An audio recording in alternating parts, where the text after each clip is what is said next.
Das Thema heute Abend: Irrtum mit Folgen. Und ich möchte mit uns über ein Gleichnis von Jesus Christus besonders nachdenken. Es ist eines der 7 Himmelreichsgleichnisse aus Matthäus 13. Es ist das Gleichnis vom Unkraut unter dem Weizen. Und ich möchte gleich einsteigen mit den Versen Matthäus 13, Vers 24, dann bis Vers 30. Und das Wunderbare, der Herr Jesus hat das dann den Jüngern gleich erklärt. Auf ihre Frage: Was bedeutet denn das eigentlich, was du gerade gesagt hast? Darum zuerst die Verse und dann auch, wie es Jesus Christus selber gedeutet hat. Das Himmelreich ist gleich einem Menschen, der guten Samen auf seinen Acker säte. Als aber die Leute schliefen, kam sein Feind und säte Unkraut zwischen den Weizen und ging davon. Als nun die Saat wuchs und Frucht brachte, da fand sich auch das Unkraut. Da traten die Knechte zu dem Hausvater und sprachen: Herr, hast du nicht guten Samen auf deinen Acker gesät? Woher hat er denn das Unkraut? Er sprach zu ihnen: Das hat ein Feind getan. Da sprachen die Knechte: Willst du denn, dass wir hingehen und es ausjäten? Er aber sprach: Nein, damit ihr nicht zugleich den Weizen mit ausrauft, wenn ihr das Unkraut ausjätet. Lasset beides miteinander wachsen bis zur Ernte, und zur Zeit der Ernte will ich zu den Schnittern sagen: Sammelt zuerst das Unkraut und bindet es in Bündel, dass man es verbrenne. Aber den Weizen sammelt mir in meine Scheune. Und seine Jünger traten zu ihm, Vers 36, und sprachen: Deute uns das Gleichnis vom Unkraut auf dem Acker. Er antwortete und sprach zu ihnen: Der Sohn des Menschen ist's, der da guten Samen sät. Der Acker ist die Welt. Der gute Same sind die Kinder des Reiches. Das Unkraut sind die Kinder des Bösen. Der Feind, der es gesät hat, ist der Teufel. Die Ernte, ist das Ende der Welt. Die Schnitter sind die Engel. Gleich wie man nun das Unkraut ausjätet und mit Feuer verbrennt, so wird's auch am Ende dieser Welt gehen. Der Sohn des Menschen wird seine Engel aussenden, und sie werden sammeln aus seinem Reich alle Ärgernisse und die da Unrecht tun, und werden sie in den Feuerofen werfen, da wird Heulen und Zähneklappern sein. Dann werden die Gerechten leuchten wie die Sonne in ihres Vaters Reich.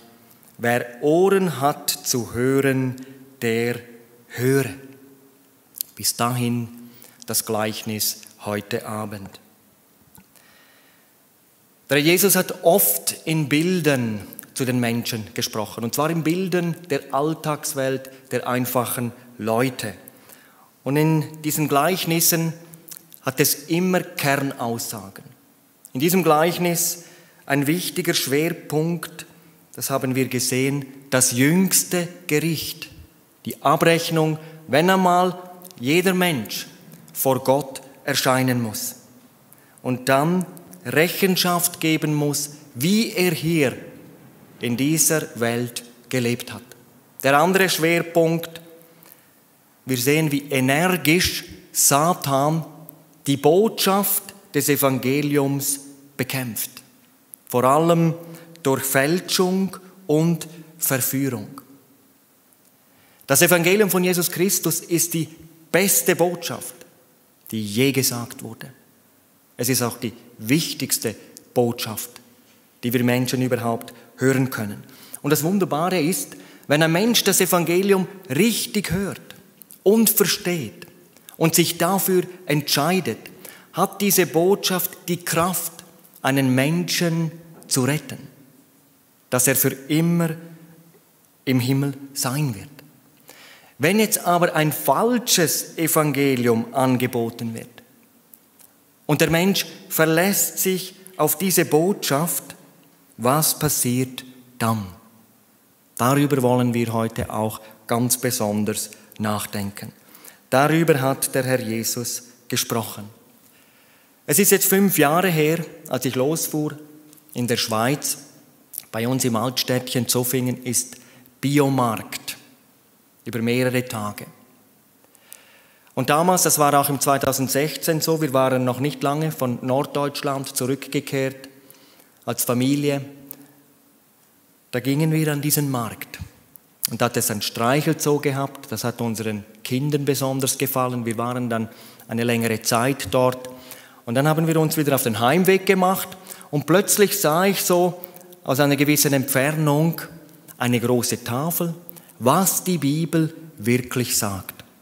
Ihr könnt euch vorstellen, ich habe mich natürlich gefreut, bin dahin gelaufen und plötzlich wurde mir bewusst, wer da eigentlich steht. Und dann habe ich gesagt, ist das nicht wunderbar, dass man ganz sicher sein kann, dass man einmal in den Himmel kommt. Dann haben die mich ein bisschen komisch angeguckt. Also das kann man gar nicht so wissen. Es waren Zeugen Jehovas.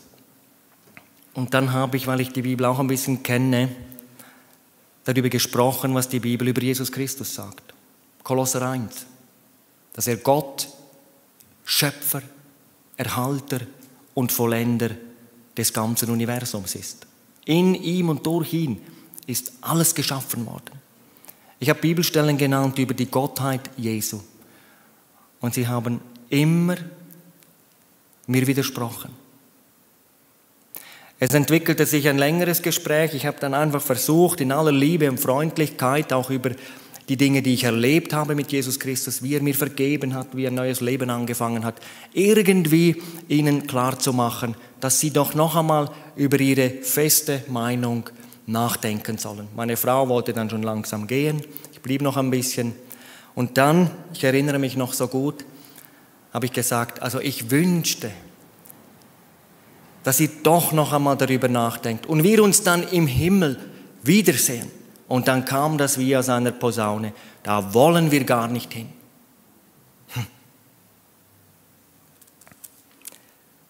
Es hat mir richtig wehgetan. Die Zeugen Jehovas. Sie meinen damit den Vater im Himmel.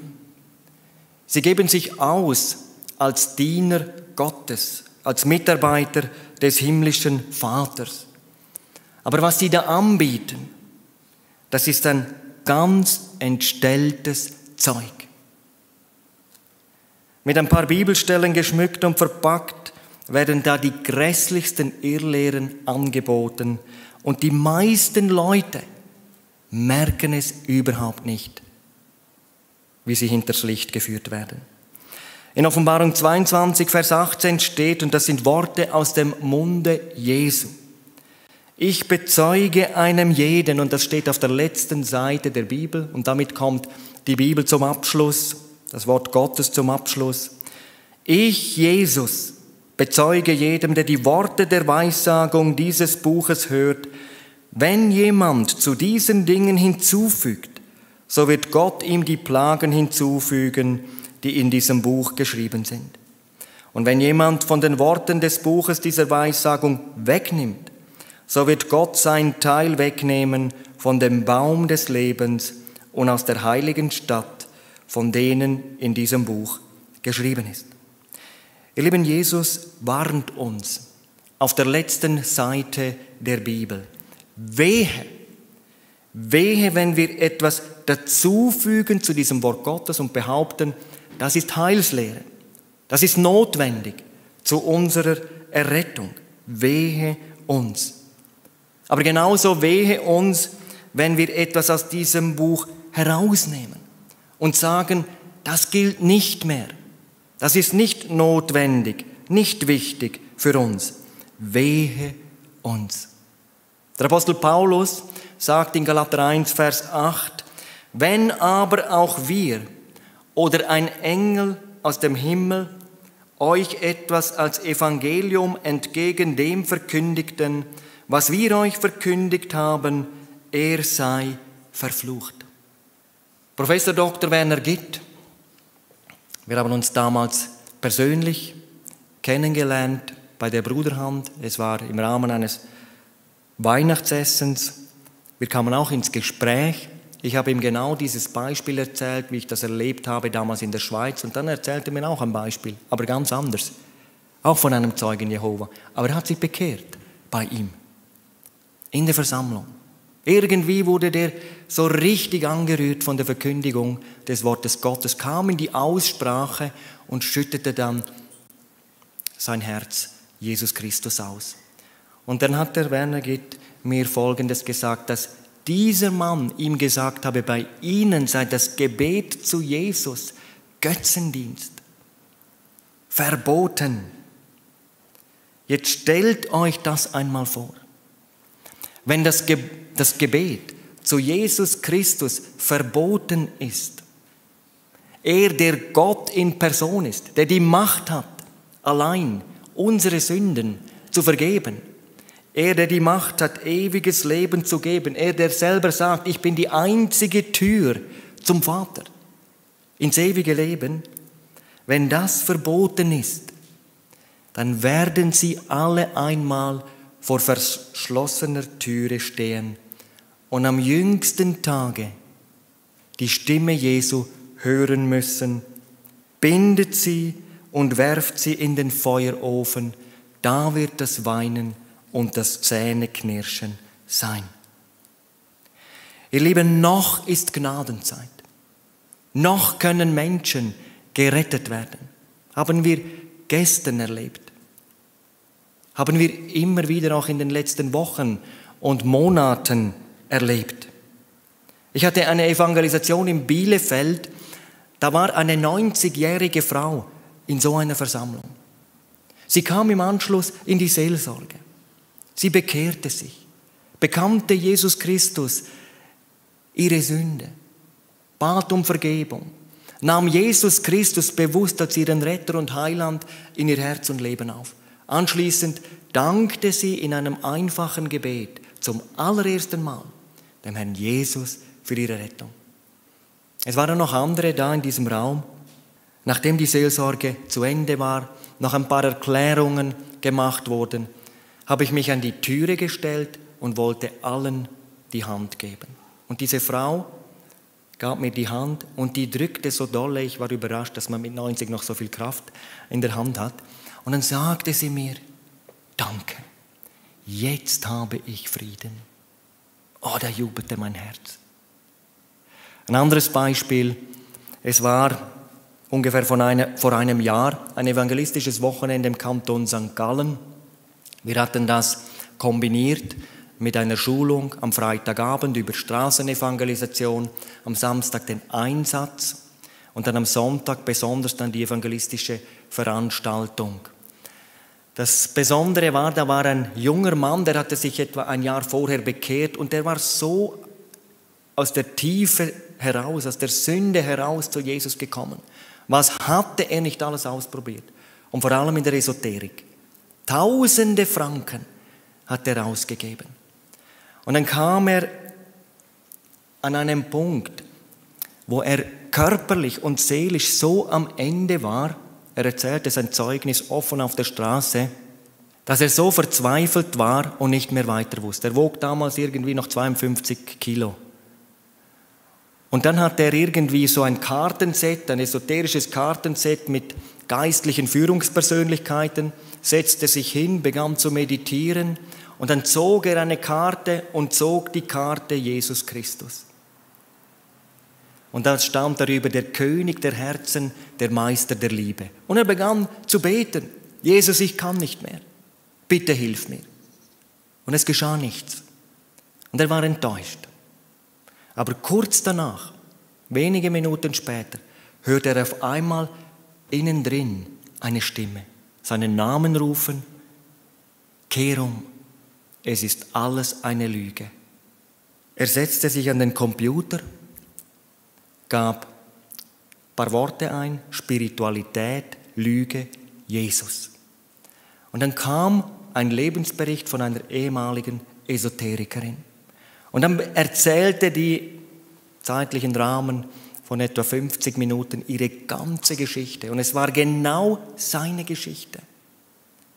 Und am Schluss sagte sie, wenn du aus diesem Sumpf herauskommen willst, bekenne deine Sünden, Jesus Christus, und nimm ihn an. Er ist der lebendige Gott und das ewige Leben. Und er bekehrte sich auf der Stelle. Und er sagte, er wurde frei von der Hellsichtigkeit und er spürte, wie eine Last von ihm wegging.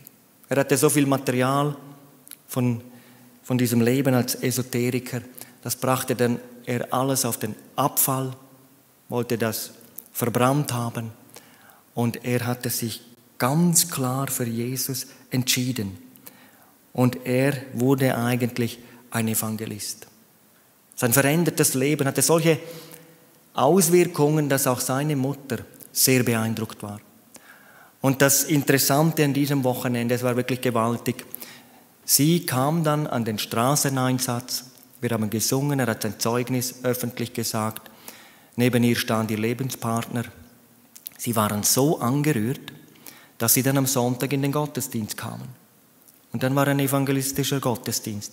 Im Anschluss an die Predigt war der Ruf zur Entscheidung. Ich wartete im Seelsorgeraum, plötzlich ging die Türe auf, seine Mutter war da drin. Sie wollte sich das einmal anhören, was die Bibel über Errettung sagt. Ich habe ihr das erklärt, gefragt, haben Sie das verstanden? Ja. Möchten Sie das? Ja, ich möchte das. Aber ich weiß nicht, ob ich nachher so leben kann. Habe ich gesagt, das kann niemand. Das kann nur Jesus Christus in und durch uns. Und dann entschied sie sich, sie bekannte in einem einfachen Gebet ihre Sünden, Jesus Christus. Bat ihn um Vergebung, nahm ihn im Glauben auf. Und als sie dann Amen sagte, fragte ich sie, war das schwierig? Und sie sagte, war das wirklich alles? Dann sagte ich, ja, so steht es in der Bibel. Das Heil ist nur aus Gnaden. Jesus sagt, wer da will, der komme und nehme das Wasser des Lebens, ein Bild für das ewige Leben, für den Heiligen Geist, umsonst. Und dann durfte sie zum allerersten Mal für ihre Errettung Danke sagen. Noch ein anderes Beispiel, das war auch in diesem Jahr, der erste Abend, da war auch die Einladung zur Entscheidung. Der Saal leerte sich, plötzlich kam eine Frau zurück, unter Tränen. Sie sagte, ich kann nicht nach Hause gehen. Da innen drin fehlt das Entscheidende. Und sie entschied sich an diesem Abend für Jesus Christus. Mittlerweile ist sie verheiratet, sie hatte schon eine Beziehung und die beiden wollen missionarisch arbeiten mit einem Büchertisch. Jesus hat ihnen die Sünden vergeben. Nach ihrer Entscheidung standen sie da, wie wenn sie noch nie gesündigt haben. Und ihr Lieben, ich habe schon viele Leute in der Seelsorge erlebt, manche unter Tränen, wie sie ihr Leben Jesus übergeben haben. Sündenbekenntnisse gehört. Aber ich möchte heute Abend sagen, ich kenne von niemandem so viel Sünde als von mir selber. Mich kenne ich am besten. Aber auch ich kann bezeugen, ich habe mich mit 29,5 Jahren bekehrt, aus Sucht, aus Drogen, Alkoholsucht heraus. Und ich führte ein wirklich schmutziges Leben vorher. Aber ich kann bezeugen, Jesus hat mein Leben neu gemacht. Das Blut Jesu Christi macht uns rein von aller Sünde. Und das ist ein Kennzeichen für die Gottheit Jesu. Er hat Macht, Sünden zu vergeben. Er hat Macht, ewiges Leben zu geben. Jeder, der den Namen des Herrn anruft, steht in Apostelgeschichte 2, Vers 21, der wird gerettet werden. Bist du gerettet? Bist du bekehrt? Bist du von Neuem geboren? Hast du Heilsgewissheit? Kannst du berichten von einer Stunde in deinem Leben, in der du zu Jesus gekommen bist, ihm deine Sünden bekannt hast, ihn aufgenommen hast? Bist du gerettet? Wenn nicht, komm doch heute Abend. Heute, wenn wir dann das letzte Lied hören von unseren Musikerinnen, da ist die Gelegenheit, nach vorne zu kommen. Einfach um damit zum Ausdruck zu geben, Herr Jesus, das ist mein Abend. Auch ich möchte dieses Leben. Auch ich möchte einen Neuanfang. Vielleicht bist du schon bekehrt. Ich möchte heute auch ganz besonders diejenigen, die schon einmal eine Entscheidung getroffen haben, aufrufen. Vielleicht ist aber nicht Jesus mehr im Zentrum deines Lebens. Vielleicht ist das Feuer irgendwie abgeflacht. Dein Zeugnis kraftlos geworden. Die stille Zeit irgendwo und irgendwo vielleicht überhaupt nicht. Dann mach doch du heute Abend einen neuen Anfang. Nutz diese Gelegenheit. Du wirst es nicht bereuen. Ihr Lieben, die Bibel bezeugt an so vielen Stellen, Jesus ist Gott, der Allmächtige, der Pantokrator. Und er hat es selber damals bezeugt. Das Volk Israel wartete sehnlichst auf den Messias, Maschiach, griechisch Christus, der Gesalbte Gottes, der göttliche Retterkönig und wiederkommende Richter der ganzen Menschheit. Zum ersten Mal bezeugte Jesus, dass er der Messias ist, vor einer suchenden Frau am Jakobsbrunnen. Eine wunderschöne Geschichte. In Johannes 4 kann man das nachlesen. Wie diese Frau Jesus begegnet und er mit ihr spricht, dass ihr Leben umgewandelt wird in diesem Gespräch. Zum letzten Mal bekannte er es vor dem Hohen Rat, vor einer Gruppe, die feindlich gegen ihn gestellt war. Und ich möchte uns jetzt mal mit hineinnehmen in diesen Prozess mit tödlichem Ausgang für Jesus Christus. Wir wissen, der Herr wurde verraten von einem seiner besten Freunde. Dann wurde er sehr übel zugerichtet. Und dann stellte man ihn vor den Hohen Rat, vor den Sanhedrin. Und als sie kein Mittel mehr besaßen, Jesus als Verbrecher und Verführer darzustellen, die falschen Zeugen hatten sich ständig widersprochen, es war richtig peinlich geworden, da verlor der Hohepriester die Fassung. Und er ging einige Schritte auf Jesus zu, streckte seinen Arm aus und sagte in beschwörendem Ton, ich beschwöre dich bei dem lebendigen Gott, dass du uns sagst, ob du der Christus, der Sohn Gottes bist. Und ihr Lieben, da war dieser herausfordernde Begriff gefallen. Sohn Gottes. Sohn Gottes, das bedeutet Erlöser der Menschheit. Sohn Gottes, das bedeutet Schöpfer, Erhalter und Vollender des ganzen Universums. Sohn Gottes, das bedeutet Sieger über Vergänglichkeit und Tod. Sohn Gottes, das bedeutet die zweite Person der Gottheit. Ja, was würde Jesus sagen? Können wir uns diese Situation vorstellen? Diese spannungsgeladene Atmosphäre. Sie hingen an seinem Mund. Was würde Jesus jetzt antworten? Eines war klar, sie mussten auf seine Antwort reagieren. Und es gab nur zwei Möglichkeiten. Entweder, wenn er sagen würde, ich bin der Messias, ich bin der Sohn Gottes, dann gab es die Möglichkeit, sie erkennen das an. Und dann fallen sie nieder auf ihre Knie und beten ihn an und sie sagen, du Gott, du bist der lebendige Gott, der uns besucht auf diesem Planeten. Du bist der Messias, der Sohn Gottes, wir beten dich an. Das war die eine Möglichkeit. Die andere Möglichkeit, dass sie ihn niederschreien, als Gotteslästerer verurteilen, dass sie ihn ablehnen. Und Jesus tat seinen Mund auf. Und dann sagt er diese schicksalsschweren Worte, ich bin es. Markus 14, Vers 62. Ich bin der Sohn Gottes. Und er fügte hinzu, ihr werdet den Sohn des Menschen sitzen sehen zu Rechten der Macht Gottes und kommen mit den Wolken des Himmels. Und da brach der Tumult aus. Der Hohepriester zerriss sein Kleid, sie sprangen auf, Zorn entbrannt und dieser Hohepriester brüllte, er hat Gott gelästert. Jetzt habt ihr seine Gotteslästerung gehört und ehrwürdige Männer verloren ihre Fassung. Sie spuckten ihn an. Sie schlugen auf Jesus ein. Sie verhöhnten ihn. Sie verspotteten ihn. Und sie schrien, Markus 14, Vers 64, er ist des Todes schuldig.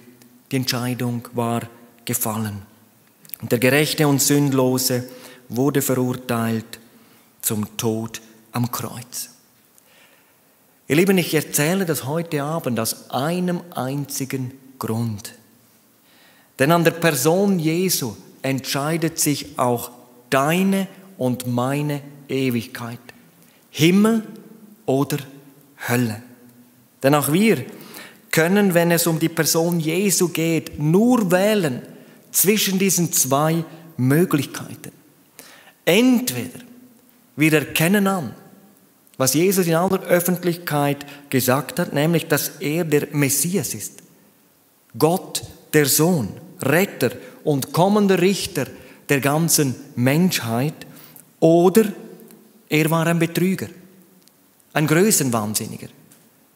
Wenn Jesus gelogen hat, dann müssen wir ihn ablehnen.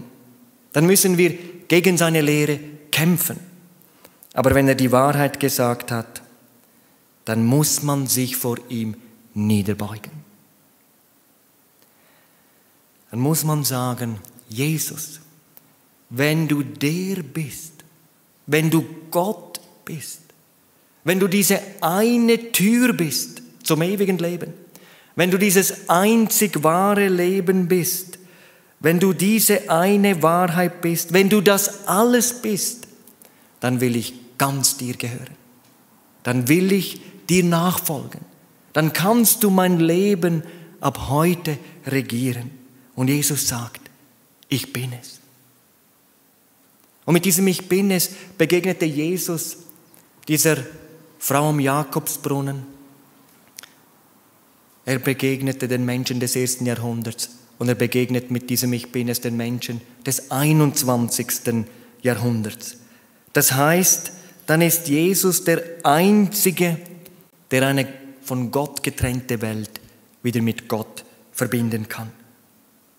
Noch einmal eine Stelle, die uns die Gottheit Jesu eindrücklich bezeugt. Hebräer 1, Vers 8. Dort sehen wir, wie Gott, der Vater, zu seinem Sohn wie folgt spricht. Es ist ein Zitat aus Psalm 45, Vers 7. Gott Vater sagt, dein Thron, o Gott, griechisch ho Theos, ist in alle Ewigkeit. Und Vers 10, du Herr, Kyrios, hast im Anfang die Erde gegründet und die Himmel sind Werke deiner Hände. Und jetzt kommen wir zurück. Wenn sogar der himmlische Vater seinen eigenen Sohn mit Gott, mit dem wahren Gott anspricht, du Schöpfer, wie kommen da einige Leute auf die Idee, dies zu verfälschen und in Irrtum zu verführen? Woher kommt das? Der Jesus gibt uns die Antwort im Gleichnis. Er spricht von zwei verschiedenen Sämännern. Er spricht von einer zweifachen Saat, Weizen und Unkraut. Über den ersten Sämann sagt der Herr Jesus in Matthäus 13, Vers 37, der den guten Samen sät, ist der Sohn des Menschen. Auch eine Bezeichnung für den Messias. Kommt 85 Mal im Neuen Testament vor, ist eine Bezeichnung für Jesus Christus. Er ist also der eine Sämann. Und da steht, er sät guten Samen. Ein wunderbares Wort. Jetzt aber die Frage, und darum geht es ja heute besonders, wer ist der andere Sämann? Jesus nennt ihn im Gleichnis Feind. Matthäus 13, Vers 39, der Feind aber ist der Teufel. Vers 25, als aber die Leute schliefen, kam sein Feind und säte Unkraut zwischen den Weizen und ging davon. Das griechische Wort im Grundtext für Unkraut, Zizania, ist der Taumellolch. Der Taumellolch ist damit gemeint, man nennt ihn auch Teufelsweizen oder Scheinweizen. wird circa bis 80 Zentimeter hoch und ähnelt diesem echten Weizen sehr. Man kann es am Anfang überhaupt nicht erkennen. Aber der Taumellolch enthält kleine schwärzliche Körner, die in der Regel von einem Pilz befallen werden. Und beim Verzehr führt es zu Schwindel, Sehschwäche, kann sogar zum Tod führen. Ihr Lieben, mit diesem Bild beschreibt Jesus das Wirken Satans in dieser Weltzeit, in der wir leben. Und es geht um eine äußerst raffinierte Verführung, Verfälschung. Denn der Teufel weiß haargenau, dass der Mensch nie bleibend erfüllt ist durch die materielle Welt. Dass irgendwann eine Phase im Leben kommt, wo er sich ausstreckt nach geistlichen Dingen. Und da gibt es ein Riesenangebot des Teufels. Denken wir einmal an all die Religionen. Darüber haben wir schon gesprochen. Es gibt viele Religionen, Ideen von Menschen, wie man irgendwie zu Gott zurückkommen kann. Aber es sind von Menschen ausgedachte Praktiken. Religionen sind nicht vom Himmel gekommen, keine Religion. Oder die Sekten. Vieles mag der biblischen Wahrheit sehr nahe kommen, aber am Ende ist es doch ganz falsch. Professor Blanke, er hat einmal gesagt, was das Zeichen aller Sekten ist. Die Bibel und. Die Bibel und.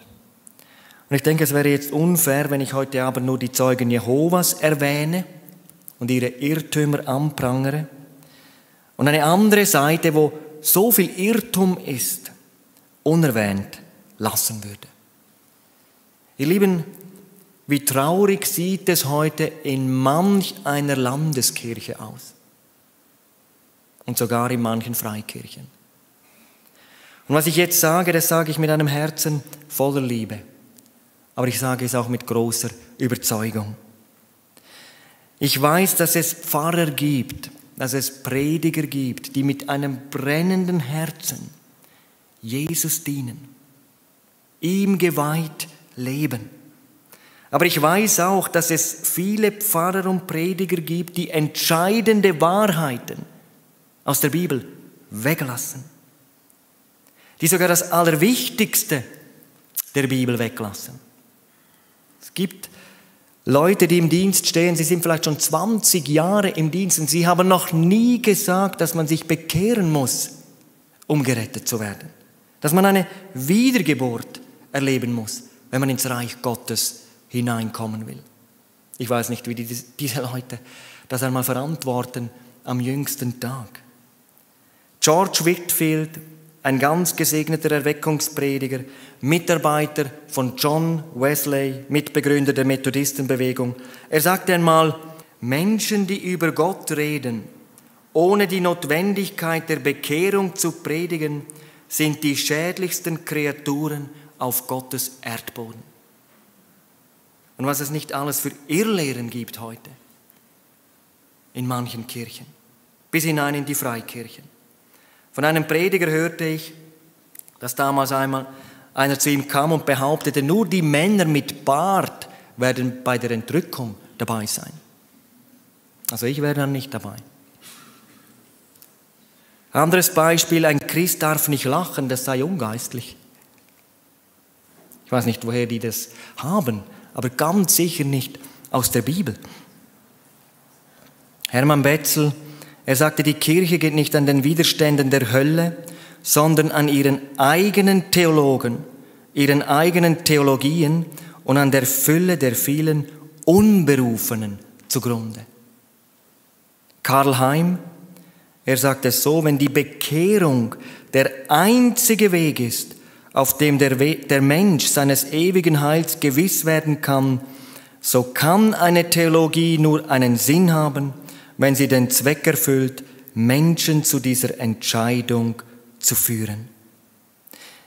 Ihr Lieben, das sind Zitate von Männern Gottes, die unsagbar gelitten haben über den Unsinn, was da manche Kollegen von sich gegeben haben.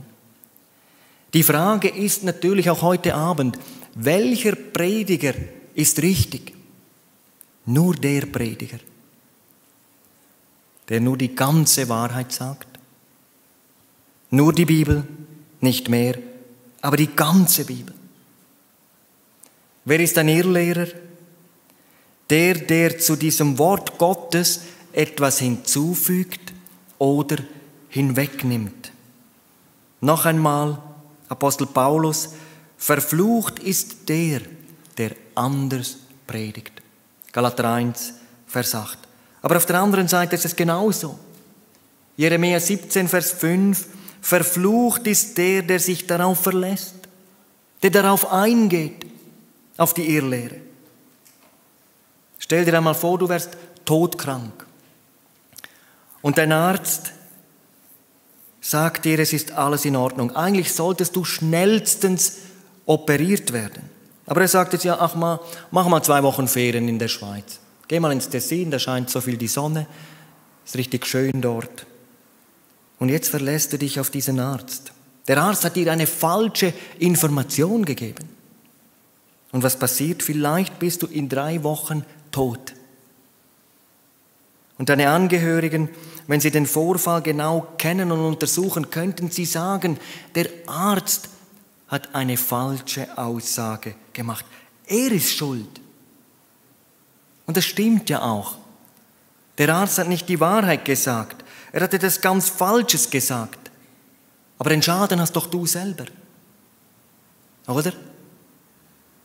Und genau so ist es auch im Geistlichen. Wie kann man nur seine Bekehrung hinausschieben? Und vielleicht am Ende ganz zur Seite schieben, nur weil da einige sagen, man kann auch ohne Bekehrung selig werden. Es gibt Leute, die lesen ihre Bibel ganz eigenartig.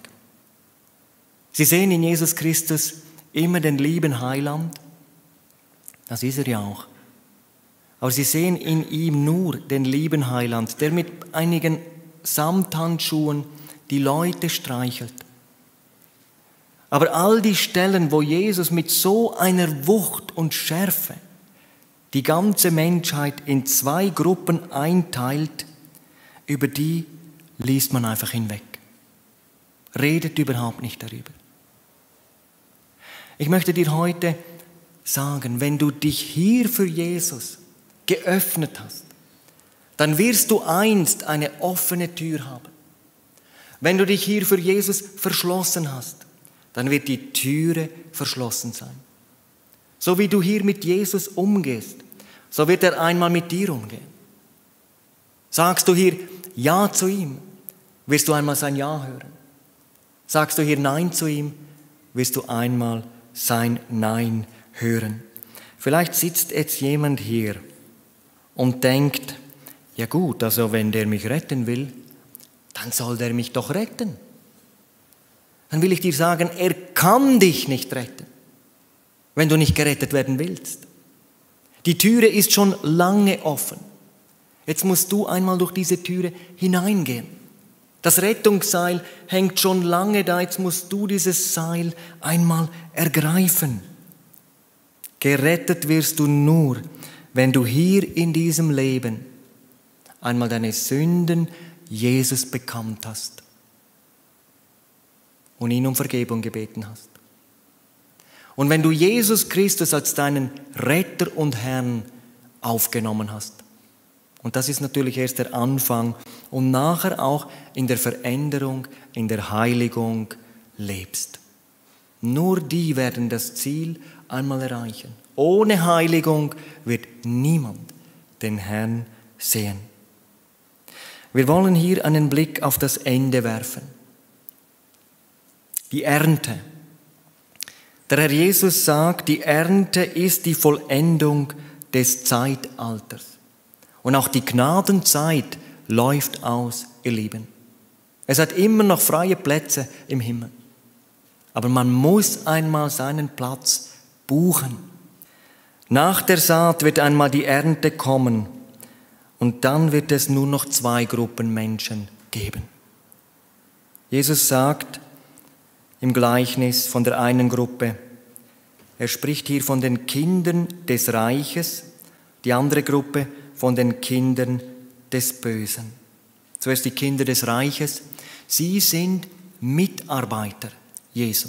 Sie verbreiten das Wort Gottes. Sie sind Mitarbeiter. Er nennt sie die Gerechten. Sie haben sich einmal bekehrt, vielleicht nach so einer Veranstaltung, vielleicht ganz allein daheim. Ich denke, die allermeisten bekehren sich allein, vielleicht zu Hause oder mit jemand anderem. Jesus hat ihnen ein neues Leben geschenkt, aber das ist nur der Anfang. Dann geht es weiter. Gott vergibt uns nicht nur unser altes, sündiges Leben, sondern Gott formt uns um. Er will uns gebrauchen als ein Werkzeug. Deine Zukunft darf ein Dienst für den Herrn sein. Andere sollen durch dich gesegnet werden. Andere sollen durch dich Jesus finden. Das ist eigentlich das ganz Normale. Und hier eine Frage an die Gläubigen. Wie sieht das aus? Wenn Jesus seine Gemeinde gesammelt hat, wenn der Letzte zum Glauben gekommen ist und dann Jesus seine Gemeinde zu sich nimmt, bist du dann dabei? Bist du dann dabei? Und wenn ja, ist dann einer dort, der durch dich nach Hause gefunden hat? Wir haben nur hier Zeit, Menschen zu gewinnen für Jesus. Und ich denke, das sollte der oberste Auftrag bleiben in meinem Leben als Christ, im Leben einer Gemeinde. Das Ziel wird herrlich sein. Die Gerechten, sagt Jesus, werden leuchten wie die Sonne in ihres Vaters Reich. Jetzt noch die andere Gruppe. Jesus nennt sie die Kinder des Bösen. Sie arbeiten gegen die Wahrheit. Sie sind gegen Gott. Sie sind eigentlich Feinde Gottes. Sie wollen Menschen von Jesus abbringen. Sie verdrehen die Wahrheit, manchmal sogar bis in die Gemeinden und Kirchen hinein. Sie haben in der Sünde gelebt und sie sind in der Sünde gestorben. Und das ist das Traurige. Sobald ein Mensch stirbt, ist der ewige Zustand festgelegt. Sehen wir in Lukas 16, wie ein reicher Mann, der hat sich so gut gehen lassen, hat sich um sich selber gedreht. Und im Augenblick, wo er hier die Augen zutut, öffnet er sie in der Ewigkeit. Und er ruft, ich leide Pein in dieser Flamme. Und er fleht zu Gott, dass er jemanden zu seinen Brüdern schickt. Dass sie nicht auch an diesen Ort der Qual kommen. Sie haben Mose und die Propheten. Gemeint ist das geschriebene Wort Gottes. Nein, schick jemand. Wenn sie nicht darauf hören, werden sie auch nicht hören, wenn einer von den Toten auferstehen würde. Ihr Lieben, das Wort Gottes redet ganz klar. Der Jesus sagt über die ihre Chance nicht ergriffen haben. Der Sohn des Menschen wird seine Engel aussenden und sie werden alle sammeln, die Gesetzlosigkeit getan haben, und werden sie in den Feuerofen werfen. Dort wird das Heulen und das Zähneklappen sein. Ihr Lieben, es ist so schlimm.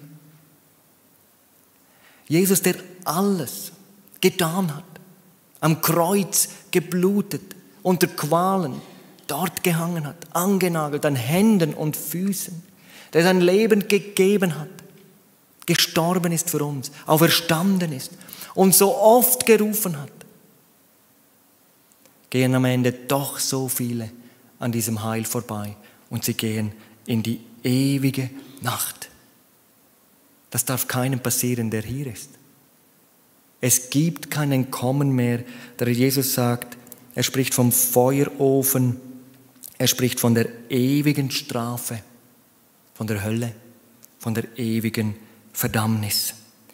Und am Ende des Gleichnisses ruft er seinen Hörern zu, wer Ohren hat, der höre. Ich wünsche dir, dass du heute Abend die Stimme des Herrn gehört hast. Entweder dich freuen kannst und mit großer Gewissheit sagen kannst, jawohl, ich gehöre ihm für Zeit und Ewigkeit. Und wenn du zur anderen Gruppe gehörst, geh diesen Weg nicht weiter. Komm heute. Ich rufe dich heute zu einer Entscheidung für Jesus Christus.